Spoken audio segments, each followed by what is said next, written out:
اصل میں ہمیں اس تناظر میں دیکھنا پڑے گا کہ اس دور میں جو معاشرتی ایکسیپٹیبلٹی کیسی تھی بہت ساری چیزوں کی. اس میں معاشرتی حوالے بھی تھے, اس میں جنسی حوالے بھی تھے, اس میں سیاسی حوالے بھی تھے, اور جو ولنریبلٹی آج اس وقت تھی وہ آج نہیں ہے. آج ایکسیپٹیبلٹی چیزوں کی زیادہ بڑھ گئی ہے. جی. دوسری چیز یہ ہے کہ ترقی پسند تحریک کی بنیاد جو ہے وہ اصل میں بہت سارے انقلابات پہ تھی. بہت سارے فکری اور سیاسی اور سماجی انقلابات کی بنیاد تھی. اس سے جڑے لوگوں نے اس پہ بہت زیادہ کام کیا, اور کچھ مجھے یہ کہنے دیں کہ یہ بھی ایک حقیقت تھی کہ اس میں مذہب سے بھی بغاوت تھی. اور جو ترقی پسند تحریک سے جڑے لوگ تھے انہوں نے ایک طویل عرصے تک تو نعت کو بھی اس صنف سے باہر رکھا اور اس کو قبول نہیں ہونے دیا, اور ان کے پرچوں میں نعت شامل بھی نہیں ہوتی تھی. یہ بہرحال ایک ضمناً بات تھی. لیکن اس کے علاوہ ہم تھوڑا سا منٹو کی جو اپنی ذاتی زندگی ہے اور ان کی جو اٹھان ہوئی تھی اس کو بھی ہم ذہن میں رکھے بغیر اس پہ بات نہیں کر سکتے.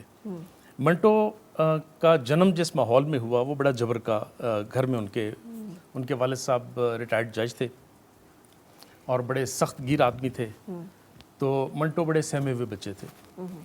تو ان کے لیے ماحول ایسا نہیں تھا کہ جس میں وہ کھل کے سانس لے سکیں, وہ اپنی بات کہہ سکیں. تو منٹو کا تو بنیادی نظریہ ہی اور ان کا کام ہی انسانی نفسیات تھا. تو وہ انسانی نفسیات بتدریج اصل میں ان کے اندر وہ ایک میکانزم تھا جو کہ ان کے جو سائیکک میک اپ میں آہستہ آہستہ کام کرنا اس نے شروع کیا. صحیح. تو وہ ایک ریولٹ وہاں سے بھی پیدا ہوا. پھر جس طرح وہ ترقی پسند تحریک کے ساتھ جڑے, جس طرح اپیندر ناتھ اشک کے ساتھ جڑے, کرشن چندر کے ساتھ جڑے, یا دوسرے لوگوں کے ساتھ وہ منسلک ہوتے چلے گئے, تو ان کے اندر بھی یہ انقلاب یا یہ بغاوت جو ہے اس نے اور اس ریئیکشن نے شدت اختیار کرنا شروع کر دی. پھر انہوں نے اپنے ان فیلنگز کو یا اپنے ان احساسات کو چینلائز کیا. اب جب آپ چینلائز کرتے ہیں تو آپ کو دیکھنا پڑتا ہے کہ آپ نے کون سا چینل اڈاپٹ کرنا ہے. چونکہ نثر ان کا میدان تھا, بہت آغاز سے وہ جو ان کا ابتدائی دور ہے 1934 اور 35 کا, اس میں انہوں نے بڑے کچے پکے کچھ افسانے لکھے. لیکن ان کا جو اصل جو میچورٹی انہوں نے گین کی وہ دوسرے دور میں ہے جو کہ 37 سے 47 تک کا ہے. صحیح. اس میں انہوں نے بڑے افسانے بھی لکھے. پھر وہ آخر میں 47 کے بعد 48 سے لے کے ان کی ڈیتھ تک 55 تک بہرحال ان کے زیادہ ان کے افسانوں نے ان کو شہرت دی. تو وہ جو ہم بات کر رہے تھے کہ اصل میں انہوں نے اس ریئیکشن میں وہ تمام چیزیں لکھی. یہ الگ بات ہے کہ ان کے اگر ڈاکٹر صاحب مجھے اجازت دیں کہ ان کے کچھ محدودات بھی تھے. وہ بڑے افسانہ نگار تھے, لیکن ادب میں ہم کہیں پہ بھی تقابل نہیں کر سکتے. اگر ان کو سب سے بڑا افسانہ نگار کہیں گے تو پھر ہمیں بیدی کو باہر رکھنا پڑے گا, اس کی نفی کرنی پڑے گی. پھر ہمیں عصمت چغتائی کی نفی کرنی پڑے گی. پھر ہمیں احمد ندیم قاسمی کی نفی کرنی پڑے گی. پریم چند کی نفی کرنی پڑے گی. وہ یقیناً بہت قداور افسانہ نگار تھے اور اپنے موضوعات کے ٹریٹمنٹ کی وجہ سے بھی. تو فی الحال میں یہ عرض کرنا چاہتا ہوں. اس میں اگر ایڈ کروں کوئی ایک چیز, دیکھیے جو ہمارے ہاں جدیدیت آئی ہے وہ یہاں کی تحریکوں کو انقلابات کے نتیجے میں نہیں آئی. وہ یورپین اقوام کے قبضے کے نتیجے میں آئی. جب انہوں نے یہاں نوآبادیات قائم کی تو اس نوآبادیات کے نتیجے میں انہوں نے یہاں جدیدیت کو فروغ دیا. یہ جدیدیت جو ہے یہ یورپین نہیں تھی. انہوں نے چونکہ یہاں سرمایہ داری نظام تھا, لانا تھا, اور اس کے لیے جو انتظامات کرنے تھے وہ ماڈرنزم کہلایا.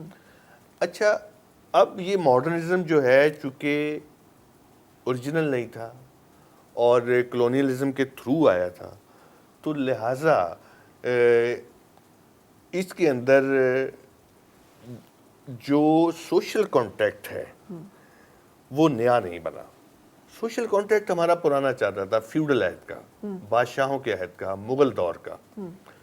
اب جو ماڈرنزم کا جو سوشل کانٹیکٹ تھا وہ ظاہر ہے کہ اس سٹیٹ سے نہیں ہو سکتا جو کلونیل پاور کے ساتھ قبضہ جس نے کیا ہوا ہے. وہ کنٹینیوٹی اب بھی جاری ہے. لیکن چونکہ ماڈرنزم کی ایک پوری تحریک, اقلیت کی ایک تحریک, ہیومنزم کی ایک تحریک اندر پھیل گئی تھی, تو اس کے نتیجے میں یہ ہوا کہ انہوں نے جو کچھ لکھا وہ پرانی ہماری جو فیوڈل اخلاقیات تھیں یا وہ رویے موجود تھے جس کے اوپر قدامت کا, جاگیرداریت کا, قبائلیت کا بہت گہرا امپیکٹ تھا. یا مذہب کے نام پہ جن تمام چیزوں کو دبایا جاتا تھا اس کے لیے بھی ایک چیلنج. لیکن یہاں پہ ایک بڑا امپورٹنٹ جو نقطہ اٹھایا ہے سلمان باسط صاحب نے کہ عصمت چغتائی اگین اسی طرح کے موضوعات, ایک ایسی خاتون کی آواز کہ جو بالکل صنفی اس میں فٹ ہی نہیں ہوتی تھیں. بیدی صاحب اگین, پریم چند, یہ سب بڑے بڑے قداور لوگ ہیں اور اسی ڈومین میں اسی ایریا میں یہ لوگ لکھ رہے تھے اور کام کر رہے تھے جو کہ اپنایا سعادت حسن منٹو صاحب نے. ہم یہ کہہ سکتے ہیں کہ متاثر تھے وہ ان لوگوں سے, یا کسی حد تک ان کا انفلوئنس جو ہے اس نے ان کو اس طرف راغب کیا زیادہ. بہت شکریہ آپ کا. میں اپنے لیے ایک اعزاز سمجھتا ہوں کہ ادب کے دو بڑے اساتذہ کے ساتھ اس نشست میں بیٹھا ہوں. اگر یہ اجازت دیں تو میں تھوڑی ابتدا سے بات کروں گا تاکہ ہمارے ناظرین اس بات کو سمجھ سکیں کہ منٹو جو ہے وہ منٹو کیسے بنتا ہے. ابتدا میں منٹو صاحب نے بھی لکھا اور ہمیں تاریخ کی کتابوں سے بھی پتہ چلتا ہے کہ وہ اپنے نوجوانی کے عہد میں لاؤبالی پن کا شکار تھے. تعلیم میں بہت زیادہ آگے نہیں تھے, ذہین بہت تھے, تعلیم میں بہت زیادہ آگے نہیں تھے. میٹرک میں بار بار ان کا فیل ہونا بھی اس بات کی غمازی کرتا ہے.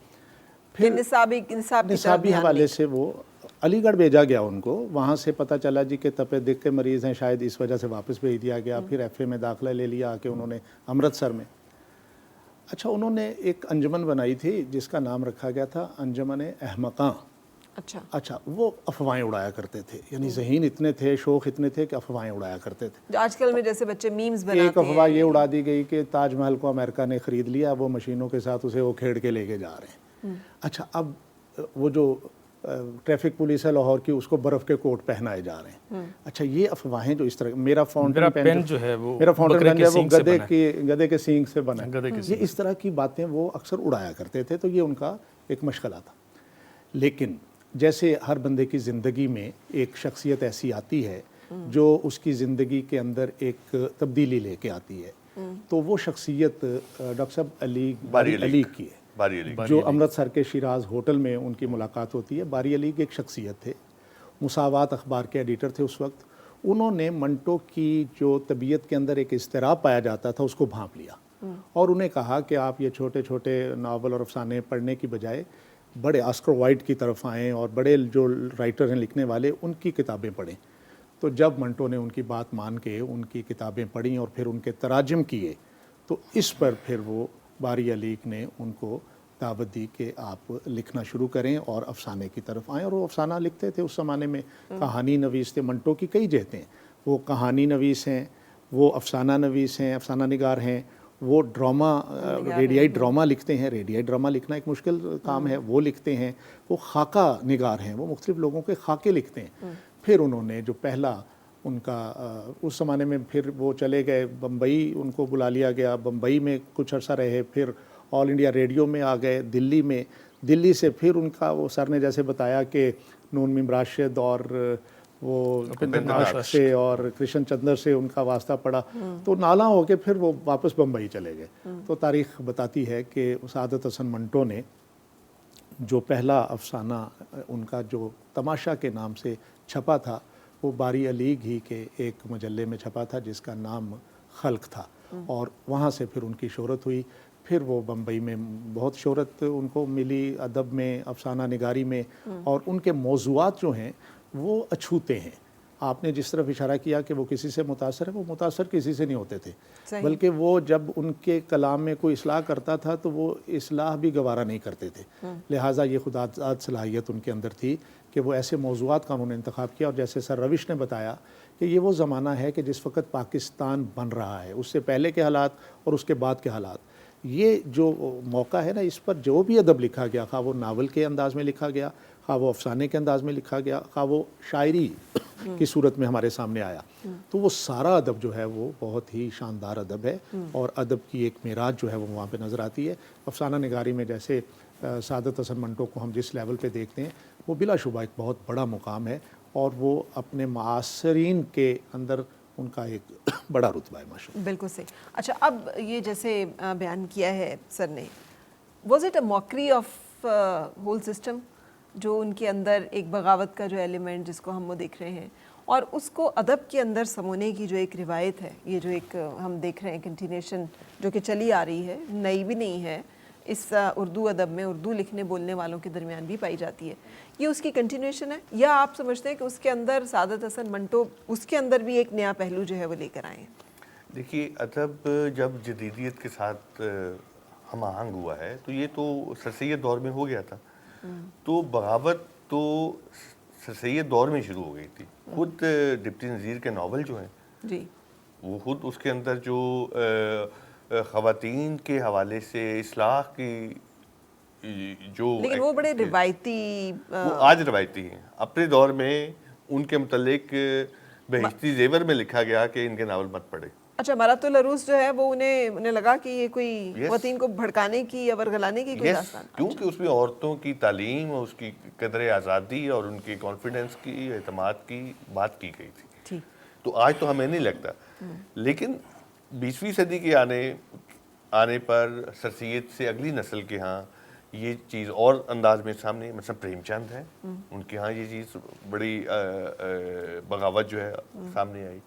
پھر جیسا کہ سلمان صاحب نے کہا کہ 36 میں جب انجمن ترقی پسند مصنفین آئی تو یہ بغاوت کی بہت اگلی سطح تھی, کیونکہ یہ خود جو روسی انقلاب ہے اس سے متاثر تھے.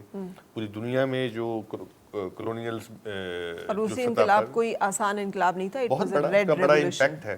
It was a red revolution. It was not like Renaissance جو کہ مطلب it was proper a revolution. Organized. جی. تو اس کا امپیکٹ تقریباً افریقہ, ایشیا کی تمام, چونکہ پورا گلوب جو ہے وہ یورپین قوموں کے قبضے میں تھا, تو اس کا ایک امپیکٹ آیا.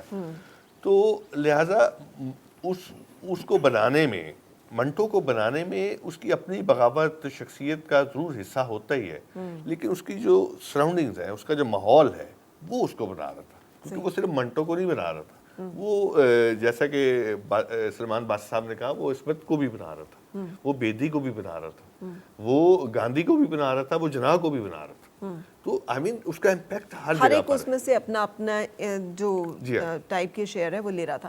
یہاں پہ ہم ایک بریک کے لیے رکتے ہیں اور بریک کے بعد ہم آج بات کریں ہیں سعادت حسن منٹو کی, جن کا یوم ولادت ہے 11 مئی کو, اور یہ Pakistan we can take pride کہ ہمارے اتنے بڑے ایک افسانہ نگار کے جن کی پرتوں کو اور جن کے بارے میں ڈسکور کر رہے ہیں لوگ, اور ان کے لکھے ہوئے افسانے جو ہیں وہ آج تک سند مانے جاتے ہیں. بریک کے بعد ہم اپنی گفتگو کو جاری رکھیں گے.